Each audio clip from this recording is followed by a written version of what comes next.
Hi guys, welcome to the first chapter, and this is Unit 3 Business Studies with AARevision. We're here talking about why do businesses seek international markets. So the key words are things I'm going to talk you through because you've got to know these inside and out. Just get to know these words and then you should be fine. So tariff. Tariffs are taxes placed on imported goods. They usually tend to make the prices higher and sales are usually lower due to this. So if I was to buy something from China, for an example, I am importing a good or service and therefore I'd have to pay a tax. But because I'm part of the European Union, I'm not technically paying tax because we've got a trade bloc, but that only happens within European Union countries, and I'll talk you through those in later videos. But basically, if you're trading between the EU, then you're not really going to have to pay a tariff. And this is usually businesses, not exactly you specifically. Trade blocs are groups of countries where barriers to trade are reduced or eliminated between member states. So if they were to be reduced, or if there were no trade barriers at all, then this is actually good because people import more and export a lot more, which is pretty good, I suppose, for the economy.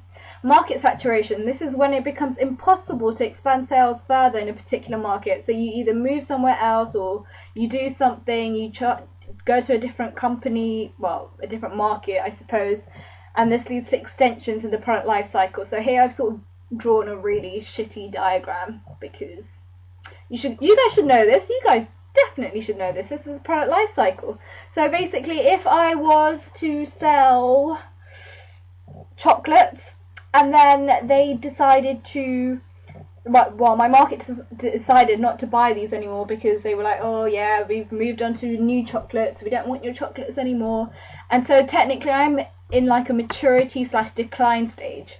But if I was in a market saturation, well, technically I'm in a market saturation stage.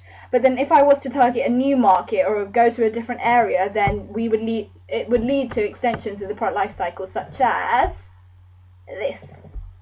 Check out my cute little editing skills. Well, it's not really cute, you guys could probably all do this. But basically that's what happens. So there's extensions. So then basically if you were to extend the diagram, it would basically mean there's another growth and introduction, etc. And then you're further, well, basically your product isn't actually declining. That's the main issue. So extensions in your product life cycle. So, emerging economies. This is when rapid growth and industrialization takes place. A nation's economy that is progressing towards becoming more advanced.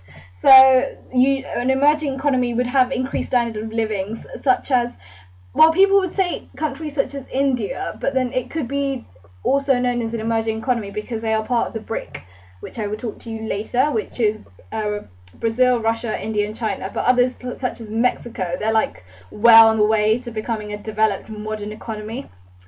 Offshoring. This is locating production in a foreign economy, a country or anything. So my example here is Dyson. Dyson tends to manufacture in Malaysia, so technically they manage to exploit cost savings and they manage to get them at lower wages, which is actually a good thing for your business.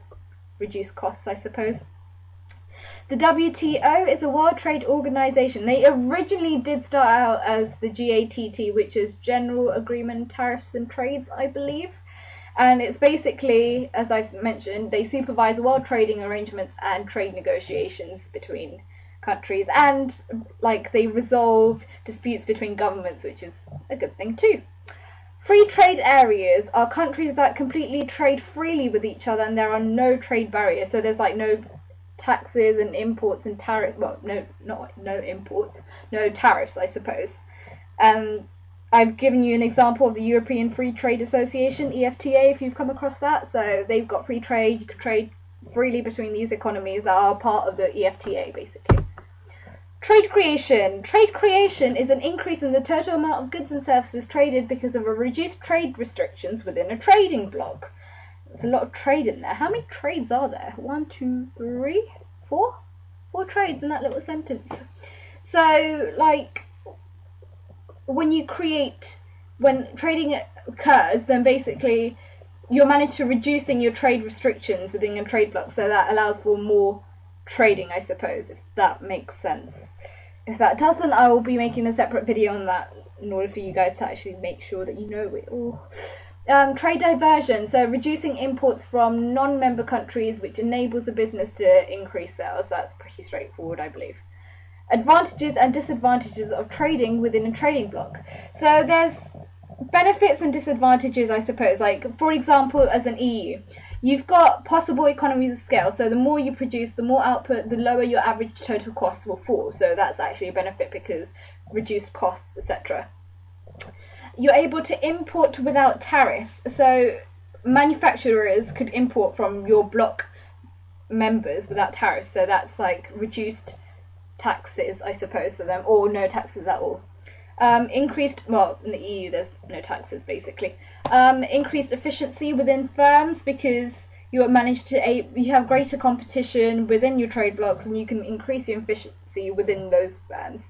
The drawbacks are increased competition because for domestic producers there's a lot more competition available for them, so that's kind of bad. Because if you've got more competition, that's sort of like forcing you out of the market and stuff, so that's bad for you as an individual.